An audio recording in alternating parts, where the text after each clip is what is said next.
เราบอกว่ามีน้ำตาลปนกรดอยู่แต่ที่ก็ไม่ยอมแพ้97 98 99 100หลังจากวิดพื้นครั้งสุดท้ายเสร็จแขนของล็อกกี้ก็อ่อนแรงลงและร่างกายของเขาก็เหมือนจะสูญเสียการทรงตัวทำให้เขาล้มลงสู่พื้นฝืนตัวเองทำท่าเดินพื้นต้นเสร็จซึ่งเป็นการใช้กำลังกายเกินขีดจำกัดอย่างสิ้นเชิงทันทีที่เขาทำสำเร็จแรงส่งของล็อกกี้เข้าไปเขาก็ไม่มีแรงแม้แต่จะพยุงตัวเองขึ้นยืนและในขณะที่ล็อกกี้กำลังจะก้าวลงสู่พื้นมือข้างหนึ่งก็คว้าเสื้อด้านหลังของล็อกกี้ไว้ทันทีแล้วยกตัวเขาขึ้นล็อกกี้ไม่แปลกใจกับเรื่องนี้เลยแม้แต่น้อยเขาคิดมาตลอดว่าเขาสั้นได้หลับและปรากฏว่าเขาที่ถูกเขาสั้นดึงเขาขึ้นมาได้ทันเวลาพอดี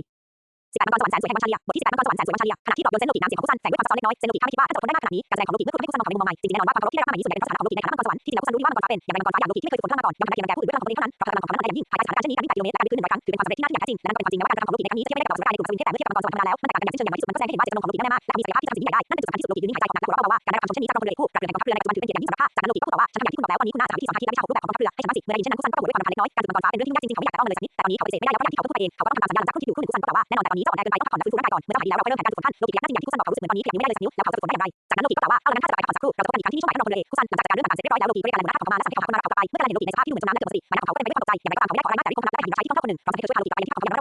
ม่ได้ขอแรงมากแต่ด้วยความรักและได้หญิงชายที่ต้องเข้าคนหนึ่งพร้อมจะให้เธอช่วยพาโลกิกลับไปยังที่พักของเขาอย่างระมัดระวังโดยมีท่านหญิงคอยดูโลกิและร่างกายที่อ่อนล้าของเขาไปยังพระราชวังทีละ9ระหว่างทางที่โลกิกำลังเดินเลาะขอบฟ้าอย่างช้าๆหญิงสาวร่างสูงคนหนึ่งเดินเข้ามาพร้อมกับสำนักงานตัวหนึ่งที่ไล่เข้ามาเช่นเดียวกับมังกรฟ้าทั้งหมดเธอสมบูรณ์แก้วทรงตัวเป็นเอกลักษณ์และมีสีหน้าเยือกเย็นอย่างยิ่งอย่างไรก็ตามแตกต่างจากมังกรฟ้าทั่วไปที่สวยงามทั้งมังกรฟ้าเทพบุตรคนนี้ซึ่งดูเหมือนจะมีอายุเพียง44 หรือ15 ปีแต่มีความงามที่น่ายิ่งจนสามารถล่วงล้ำขนาดได้ริมฝีปากของเธอทาด้วยสีชมพูและเลือดและดวงตาที่สวยงามของเธอก็เต็มไปด้วยความเฉยเมยราวกับมองลงมายังชีวิตทั้งปวงทันทีที่เขาเห็นเธอชื่อหนึ่งก็ขึ้นมาในใจของโลกิทันทีพระราชวังชาลีโลกิจำได้เขาเคยเห็นตัวเขานี้ในเล็บมาก่อนเช่นกันเธอปรากฏตัวครั้งแรกในงานประมูลที่หมู่เกาะซาบาโอดีเธอเป็นหนึ่งในหญิงสาวหน้าตาดีไม่กี่คนในหมู่มังกรฟ้าเห็นได้ชัดว่าพระราชวังชาลีก็เห็นโลกิเช่นกันเมื่อเธอสังเกตเห็นสภาพที่อ่อนแอและหมดแรงของโลกิที่ถูกฆ่าครองอยู่สีหน้าของเธอก็แสดงออกถึงความดูถูกเหยียดหยามอย่างแจ่มแจ้งในทันทีเธอฟังทางโลกิและถามตรงๆว่าเฮ้โลกิฉันได้ยินมาว่าเมื่อไม่กี่วันก่อนนายขอถ้าหญิงสาวคนจากพวกเธอไปก่อนนั่นหนึ่งในหนังสือมาในที่เจรจาทะเลาะที่ชายที่ไร้ประโยชน์ของฉันไปเอาพวกเก็บพวกนั้นใช่ไหม ก่อนที่โลกิจะทันตอบชาลีทะเลก็พูดต่อโดยที่สีหน้าของเธอแสดงความรังเกียจมากขึ้นเรื่อยๆว่าฉันไม่คิดเลยจริงๆว่าคุณจะมีรสนิยมแย่ขนาดนี้ถึงขนาดลดลงไปกว่าพวกสัตว์ประหลาดที่อาศัยอยู่บนโลกแบบนั้นโดยเฉพาะอย่างยิ่งเมื่อเห็นโลกิถูกฝึกซ้อมทำงานแทนที่จะช่วยป้องกันตัวในเอกลักษณ์ของมังกรฟ้าและคนอยู่กับอีกคนหนึ่งความรังเกียจของเธอก็ยิ่งทวีความรุนแรงขึ้นเมื่อได้ยินเช่นนั้นโลกิก็ไม่รู้สึกแปลกใจกับคำพูดของพระราชวังชาลีเลยในระดับชั้นของมังกรสวรรค์ยังมีห่วงโซ่แห่งความดูถูกเหยียดหยามที่มองไม่เห็นอยู่ด้วยและผู้ที่เข้าไปมีความสัมพันธ์กับสามัญชนอย่างที่ชาลีทะเลได้กล่าวไว้ก็อยู่ในระดับล่าสุดของห่วงโซ่แห่งความดูถูกเหยียดดังนั้นท้ายที่สุดแล้วมังกรสวรรค์ภาคภูมิใจในตัวเองว่าเป็นเทพเจ้าและมองว่ามนุษย์ธรรมดาเป็นเพียงขยะดังนั้นพวกเขาจะยกย่องผู้ที่ดูหมิ่นสายเลือดแห่งเทพเจ้าได้อย่างไรแท้จริงแล้วคุณชาลอสน้องชายของพระราชวังชาลีถูกคนจำนวนมากในกองมังกรฟ้าดูหมิ่นเหตุผลที่เขาชอบวิ่งเล่นและแสดงหน้าอยู่ข้างนอกนั้นส่วนใหญ่เป็นเพราะเขาไม่สามารถอยู่ในดินแดนศักดิ์สิทธิ์นารีจีโออิสได้และสายการดูถูกเหยียดหยามของเหล่ามังกรฟ้าคนอื่นๆไม่ได้ในขณะที่โลกิกำลังคิดหาคำตอบอยู่นั้นจู่ๆพระราชวังชาลีก็ต้องอดทนและตะโกนใส่สุนัขของเธอว่าอามาสอนบทเรียนให้หน่อยสุนัขพันธุ์ของเธอแยกที่ใส่โลกิทันทีด้วยสีหน้าร้ายเสียงคำรามดังออกมาจากลำคอเราพร้อมจะกระโดดเข้าใส่เกิดการขัดแย้งใหญ่ๆกับหญิงที่อยู่ข้างๆโลกิเมื่อเห็นสุนัขร้ายตัวสั่นอย่างรุนแรงและหน้าซีดด้วยความกลัวแต่เธอกอดโลกิไว้แน่นเพราะเธอรู้ว่าหากเธอปล่อยมันตอนนี้และปล่อยให้พวกโลกิร่วงลงพื้นชีวิตของเธอก็จะสุดสิ้นไปเมื่อเห็นเช่นนั้นสายตาของโลกิเป็นชานลงทันทีและเขาก็ตะโกนออกมาว่ากาแลนทันทีที่เสียงของเขาพนมหน้าของหัวหน้าราชการก็ปรากฏขึ้นตรงหน้าโลกิกับผีคอยปกป้องเขาจากด้านหลังอย่างแน่นหนาแม้ว่าพลังของกาแลนจะไม่ถึงระดับสุดยอดแต่การทำสุนัขร้ายนั้นไม่ใช่ปัญหาสำหรับเขาเลยกาแลนมองอีกฝ่ายด้วยสีหน้าเฉยๆนำเสียงสุภาพแต่ท่าทีเด็ดเดี่ยวกันกล่าวว่าท่านหญิงชาลีทะเลโปรดดูแลสุนัขสุดที่รักของท่านให้ดีมิฉะนั้นเพื่อความปลอดภัยของพวกโลกิข้าจะเอามือเองในฐานะคนสนิทของโลกิกับคนดูด้านของคนถูกสุนัขของฝ่ายตรงข้ามกันแดนไม่ได้นั่นจะไม่ใช่แค่การตบหน้าโลกิเท่านั้นผู้ที่ติดตามโลกิทั้งหมดก็เสียหน้าเช่นกันนี่คือระเบียบปฏิบัติในหมู่มังกรฟ้าในขณะนั้นหากอาจารย์มังกรฟ้าเสียหน้าบรรดาผู้ใต้บังคับบัญชาและพวกเขาก็จะได้รับความเคารพจากผู้อื่นอีกเมื่อเห็นกาแลนก้าวออกมาชาลีทะเลสืบรู้ว่าอามาที่ตกใจกับกาแลนอามาสายจากการมาตัวในทันทีพระราชวังชาลีก็ลมหายใจอย่างเย็นชาและพูดกับโลกิว่าถือว่าตัวเองโชคดีแล้วอยากให้ฉันเจอแกอยู่คนเดียวอีกคราวหน้าไม่งั้นฉันจะทำให้แกเสียใจด้วยเหตุนี้ชาลีทะเลจึงไม่รอช้าและพาสุนัขของเธอออกไปทันที19เหล่าพี่น้องตระกูลแห่งเขาผู้โชคร้ายบทที่19เหล่าพี่น้องตระกูลแห่งเขาผู้โชคร้ายเราที่มองตามหน้าของเธอที่เดินจากไปความโกรธที่ควบคุมไม่ได้พุ่งพล่านขึ้นในภูเขาถึงแม้ว่าพระราชวังชาลีแห่งนี้สวยงามแต่ก็มีนิสัยที่ร้ายอย่างยิ่งเธอนั่นแหละที่เป็นฝ่ายมาหาเรื่องเขาก่อนแต่เธอกลับตั้งอยู่ที่หลอกขนาดนี้ยายโง่เมื่อไหร่ที่ฉันได้พลังผลปีศาจมาคราวหน้าเราเจอกันเธอต่างหากที่ควรระวังตัวเราที่คิดในใจเป็นเพราะเขาไม่มีเรี่ยวแรงเหลือแล้วหลังจากฝึกซ้อมเสร็จมิฉะนั้นเมื่อเขาได้ผลปีศาจมาแล้วเขาก็สามารถสอนเด็กหญิงได้ที่สาวคนนี้ได้อย่างง่ายๆทำให้มากการันเราที่กล่าวชมเชยพระทัยของเขาจากนั้นไม่สนใจคำพูดเหล่านั้นและเดินในพระราชวังของเขาเมื่อเราที่กลับไปยังพระราชวังของเขาโดยมีข้าสาวคอยดูแลอยู่สิ่งแรกที่เขาเห็นคือน้องชายต่างบรรดาของเขาเซนมาสกัดขณะนั้นเขากำลังอยู่ที่ลานหน้าพระราชวังและกำลังกับกลุ่มทาสอย่างกระตือรือร้นโดยที่พวกเขาเรียนแบบท่าทางของสัตว์ต่างๆเพื่อแสดงละครสนุกให้เขาชมเมื่อเห็นเราภาพทำด้วยหน้าและทั้งตัวเงี่ยวเกลือใส่เขาเราที่ก็ถอนหายใจในอย่างไรก็ตามเขาไม่ได้พูดอะไรมากนักและเมื่อเห็นมาสกัดเห็นเราที่เขาเป็นของเล่นทั้งหมดแล้ววิ่งเข้าหาเราที่ด้วยท่าทางตลกๆเมื่อเห็นสภาพที่อ่อนแอของเราที่เขาก็ถามด้วยความสงสัยทันทีว่าพี่ชายทำไมท่านถึงอ่อนแอขนาดนี้ท่านต้องการท่านหญิงมาช่วยพยุงเดินหรือพอได้ยินเช่นนั้นรอยช้ำปรากฏขึ้นบนหน้าผากของเราที่ทันทีอย่างไรก็ตามเขาไม่ได้คิดที่จะโต้เถียงกับพี่ชายของเขาอย่างไรก็ตามเขารู้ดีว่าเซนมาสกัดไม่ใช่คนฉลาดนักพูดโดยไม่คิดเราที่ตอบสั้นๆว่าผมไปออกกำลังกายมาถึงได้อย่างขนาดนี้ออกกำลังกายหรือเซนมาสกัดถามขึ้นทันทีด้วยความสงสัยเราว่าเขาเพิ่งค้นพบวิธีใหม่ทำไมต้องออกกำลังกายหากท่านมีเรื่องกังวลใจอะไรที่น้องเอ่ยข้าสามารถให้ข้าของข้าช่วยแก้ปัญหาให้ท่านได้เมื่อได้ยินเช่นนั้นความอบอุ่นก็ต้องพล่านขึ้นในหัวใจของเราที่แม้ว่านักบุญมาสกัดจะไม่ใช่ฉลาดนักแต่ความรักที่เขามีต่อพี่ชายนั้นเป็นความรักที่แท้จริงเราที่จะอธิบายอย่างใจเย็นว่าเหตุผลที่ผมออกกำลังกายก็เพื่อสร้างความแข็งแกร่งไว้ปกป้องตัวเองนักบุญมาสกัดกล่าวด้วยความสมยิ่งกว่าเดิมทันทีว่าปกป้องตัวเองนั้นหรือเราไม่มีทาสและองค์กรพรรคคอมมิวนิสต์คอยปกป้องเราอยู่แล้วหรือเราเป็นเทพเจ้าเราไม่จำเป็นต้องทำงานหนักด้วยตัวเองเราที่กล่าวอย่างง่ายๆว่านั่นคืออำนาจภายนอกไม่ใช่อำนาจของตนเองอย่างไรก็ตามเขาไม่ได้อธิบายเพิ่มเขารู้ว่าไม่ว่าจะอธิบายให้เซนมาสกัดฟังไม่เท่าไหร่เขาก็ไม่เข้าใจอยู่ดีเพราะตั้งแต่ในชีวิตของเขาสบายเกินไปและเขาไม่เคยเผชิญกับสิ่งใดที่คุกคามเลยดังนั้นในมุมมองโลกของเขาคิดเรื่องความจำเป็นในการปกป้องตนเองจึงไม่มีอยู่จริงหลังจากพูดจบที่ไม่สนใจเขาและเดินกลับเข้าไปในมองของตนทันทีจากนั้นก็สั่งให้การแลนหาท่าสมาด้วยและกำลังใจให้เขาไม่นานนักการแลนก็ได้หญิงสาวที่เขาเลือกมาอย่างที่ผ่านมาพบพวกเขาคอยดูแลที่อย่างเคารพโดยใช้มือที่อ่อนนุ่มอ่อนโยนบรรเทาอาการปวดเมื่อยกล้ามเนื้อของเขาเราที่ได้สัมผัสอย่างแท้จริงว่าการดื่มกับความหรูหราและความสุขระดับสูงสุดนั้นหมายความอย่างไรเมื่อมาเป็นหญิงสาวแสนสวยงามรอบตัวเราที่ก็รู้สึกถึงความปรารถนาขึ้นทันทีอย่างไรก็ตามเขาได้รับความคิดนั้นอย่างรวดเร็วท้ายที่สุดแล้วขณะนั้นเขาที่ได้รีบที่มีผู้มากมายคอยจัดการและรับฟังและการเคลื่อนไหวของเขาไม่มีความเป็นส่วนตัวเลยแม้แต่น้อยตอนนี้ยังไม่เหมาะสมที่เขาจะได้ผู้หญิงขนาดนั้นมิฉะนั้นเขาจะถูกวางบนฟ้าต้นอื่นๆเขาไล่ละเลยเหมือนกับพุ่งชาร์ลอสเขาจะเดินการนวดอย่างมืออาชีพจากสาวใช้ด้วยการรับประทานผลไม้สดที่พวกเธอออกเหลือและนำมาให้ปากค่อยๆผ่อนคลายร่างกายที่เหนื่อยล้าของเขาไปทีละน้อยเมื่อร่างกายของเขาที่ใกล้คืนตัวเขาก็รู้สึกประหลาดใจและดีใจที่พบการออกกำลังกายในโลกนี้ส่งผลทันทีและเห็นได้ชัดเจนอย่างแท้จริงเขาสามารถรู้ได้อย่างชัดเจนว่าสมรรถภาพทางกายของเขานั้นแข็งแรงกว่าก่อนส่วนอย่างเห็นได้ชัดหากก่อนหน้านี้พลังการต่อสู้ของเขาดูแลอ่อนแอตอนนี้อย่างน้อยก็อยู่ที่ระดับ7ซึ่งคิดเป็นการพัฒนาที่เพิ่มขึ้นอย่างมากถึง 40%หลังจากพักผ่อนสักครู่ที่ยกขึ้นไปที่ชั้นบนสุดของพระราชวังที่ต้องโทรทัศน์กำลังสูงขึ้นมาและสังเกตสถานการณ์ของสองพี่น้องตระกูลบัวแฮนค็อกและที่ได้เห็นวิธีการฝึกฝนของพวกเขาเขาก็รู้สึกโชคดีในใจไม่ได้นับว่าเป็นเรื่องดีที่เขาไปเจอกับนักวิทยาศาสตร์ไม่ใช่องค์กร CCT ในขณะนั้นที่น้องตระกูลบัวแฮนค็อกกำลังต่อสู้กันอย่างดุเดือดในลานบ้านกับสเตียรอยด์ที่เสียสู่ผู้หญิงของ CCT ร่างกายของพวกเขามีรอยแผลเป็นปรากฏให้เห็นอยู่มากมายและแผลแห่งมีเลือดไหลสมออกมาด้วยวิธีการฝึกฝนของสเตียรอยด์ที่ข้อเสียสำหรับสามพี่น้องนั้นไม่ได้และโหดร้ายมากนั่นคือการต่อสู้กันอย่างต่อเนื่องขึ้นศักยภาพและก็ความแข็งแกร่งของพวกเธอออกมาอย่างไรก็ตามเห็นได้ชัดว่าสเตียรอยด์เสียไม่ยั้งมือเลยเมื่อที่เห็นแฮนค็อกถูกเตะอย่างรุนแรงและล้มลงกับพื้นเขาก็รู้สึกเจ็บปวดอย่างบอกไม่ถูกเช่นกันแต่เมื่อเทียบกับรูปร่างที่อ่อนๆของที่แล้วความแข็งแรงทางกายภาพของสองพี่น้องบัวแฮนค็อกนั้นเหนือกว่ามากดังนั้นความสามารถในการประกอบการฝึกฝนที่มีความเข้มข้นสูงของพวกเขาจึงเหนือกว่าเขามากแม้จะล้มลงพวกเขาก็ยังคงดิ้นรนและการลุกขึ้นยืนอีกครั้งหลังจากเขาดูอยู่พักหนึ่งและหากว่าถึงแม้แฮนค็อกและน้องสาวของเธอจะอยู่ในสภาพที่ย่ำแย่แต่พวกเธอก็ไม่ได้รับบาดเจ็บร้ายแรงจากการฝึกซ้อมเราที่ก็รู้สึกโล่งใจในขณะที่สนามฝึกซ้อมซึ่งเป็นที่อยู่ของสองพี่น้องบัวแฮนค็อกสเตียรอยด์เสียมองหญิงสามคนที่นอนอยู่บนพื้นซึ่งเต็มไปด้วยบาดแผลด้วยท่าที่เฉยๆสายการยิงชาของเธอกวาดมองพวกเขาและกล่าวอย่างไรก็รู้ว่านี่คือทั้งหมดที่พวกเจ้าสามคนทำได้หรือถ้าหากนี่คือขีดจำกัดของพวกเจ้าแล้วก็จะเป็นของเล่นที่ช่วยคอยใช้ผู้ชายด้วยรูปของพวกเจ้าไปตลอดชีวิตเถอะให้คำนั้นเปรียบเสมือนหนังที่ที่ยังคงได้แข่งรู้สึกที่อ่อนไหวและประมาณที่สุดของสองพี่น้องตระกูลบัวแฮนค็อกอย่างรุนแรงทั้งสามคนซึ่งเดิมทีรู้สึกท้อแท้เพราะความเหนื่อยล้าพอได้ยินเช่นนั้นก็เร่งกันทันทีแต่คะแนนและช่วยกันลุกขึ้นยืนเราไม่ใช่ของเล่นที่เอาไว้ใช้ผู้ชายด้วยรูปภายนอกบัวแฮนค็อกกำมันแน่นและตะโกนด้วยความโกรธสุดเสียงก่อนที่เธอจะพูดจบเธอก็ฝืนใจตัวเองอีกครั้งและพุ่งเข้าหาครูฝึกหญิงคนนั้นเมื่อเห็นเช่นนั้นสเตียรอยด์พอเสียครูฝึกหญิงก็ลมหายใจออกมาดวงตาของเธอเต็มไปด้วยความดูถูกเหยียดหยามพุ่งตะโกนด้วยความกระตือรือร้นมากทีเดียวแต่น่าเสียดายที่มันก็แค่เสียงของคนไร้ความสามารถเท่านั้น20การปล่อยวางความเมตตาความสัมพันธ์ของแฮนค็อกบทที่20การปล่อยความเมตตาความสัมพันธ์ของแฮนค็อกจากนั้นของเธอก็หายไปจากจุดเดิมในทันทีสไตล์เนมี6แบบโกนหนวดในวินาทีต่อมาสเตียรอยด์เสียก็ปรากฏตัวขึ้นข้างๆแฮนค็อกแล้วและขาขวาของเธอที่เขาไม่คาดคิดก็เตะว่าแฮนค็อกอย่างรุนแรงจนกระเด็นไปไกล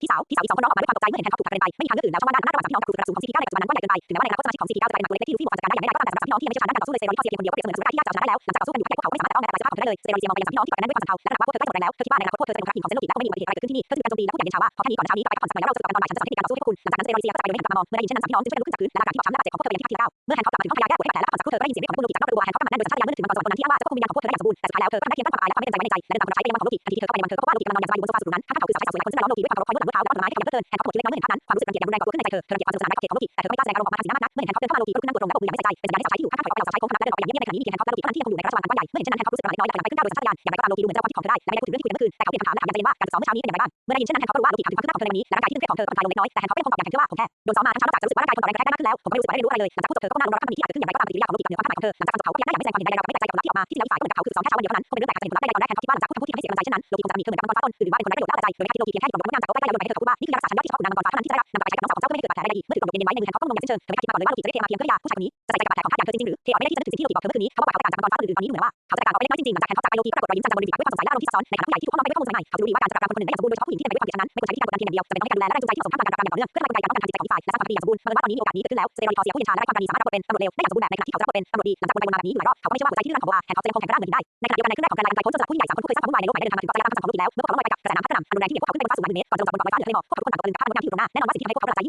งจบเขาก็ยังได้อย่างไม่แสดงความเห็นใดๆเราไม่แปลกใจกับผลลัพธ์ที่ออกมาที่จริงแล้วอีกฝ่ายก็เหมือนกับเขาคือซ้อมแค่เช้าวันเดียวเท่านั้นคงเป็นเรื่องแปลกใจเห็นผลลัพธ์ได้ในตอนแรกแฮนค็อกคิดว่าหลังจากพูดคำพูดที่ทำให้เสียกำลังใจเช่นนั้นโลกิคงจะมีเธอเหมือนกับมังกรฟ้าต้นหรือว่าเป็นคนไร้ประโยชน์แล้วแต่ใจ